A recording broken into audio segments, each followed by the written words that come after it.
आज दिनांक 13 मे. आजच्या प्रवचनाचा विषय स्वतःला सुधारण्याचा प्रयत्न करावा. वास्तविक काही न करणे, आपण काही करतो आहोत किंवा आपल्याला काही करायचे आहे असे न वाटणे हाच परमार्थ. देहाने मनाने एकसारखी चळवळ करायची आपल्याला सवय लागली आहे. देहाला स्वस्थ बसायला लावणे कठीण, मनाला स्वस्थ बसायला लावणे हे त्यापेक्षा कठीण आणि देहाने कर्म करीत असताना मनाला स्वस्थ बसविणे हे अत्यंत कठीण. मनाला खरे म्हणजे स्वास्थ्य हवे, पण ते मिळविण्याकरिता साधन म्हणजे प्रयत्न करणे जरूर आहे. मनाचे स्वास्थ्य बिघडायला कारणे 3. 1. आपल्या इच्छेविरुद्ध गोष्ट होणे. 2. मागच्या आपल्या बऱ्या वाईट कर्मांची आठवण होणे. आणि 3. उद्याची काळजी लागणे. आता जो तो आपल्या इच्छेप्रमाणे व्हावे असे म्हणणार, मग सर्व तुमच्या इच्छेप्रमाणे कसे चालतील? तुमच्या इच्छेविरुद्ध गोष्टी होणारच. तेव्हा स्वास्थ्य बिघडू न देण्यासाठी आपली इच्छाच नाहीशी करावी. अमुक एक गोष्ट मिळावी ही बुद्धीच नाही ठेवू. हाव सोडावी, लोकांची आस सोडावी. जे काही होते ते रामाच्या इच्छेने झाले म्हणावे. प्रत्येक गोष्ट रामाने केली म्हणणे म्हणजे अखंड भगवंताच्या अनुसंधानात राहणे.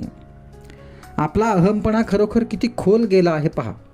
समोर दिसत असलेल्या गोष्टीकडे बेमालून डोळेझाक करून आपण आपल्या दोषांचे खापर बिनदिक्कत दुसऱ्यावर फोडायला तयार होतो.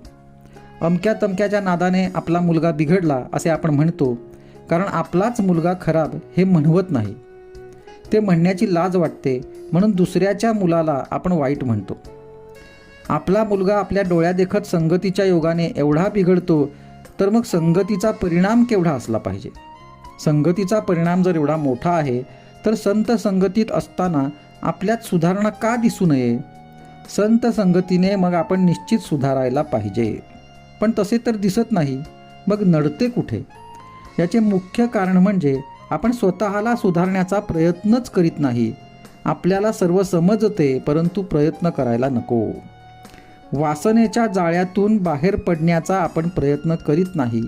त्यामुळे वासनेतच आपण जन्माला येतो आणि वासनेतच आपला अंत होतो.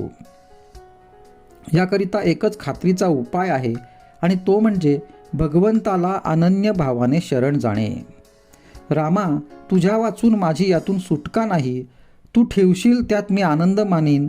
तुझे प्रेम मला लागू दे असे कळकळीने रामाला सांगावे आणि सदैव त्याचे नाम हृदयात ठेवावे. तो उदार परमात्मा तुमच्यावर कृपा केल्याशिवाय राहणार नाही याची खात्री बाळगा.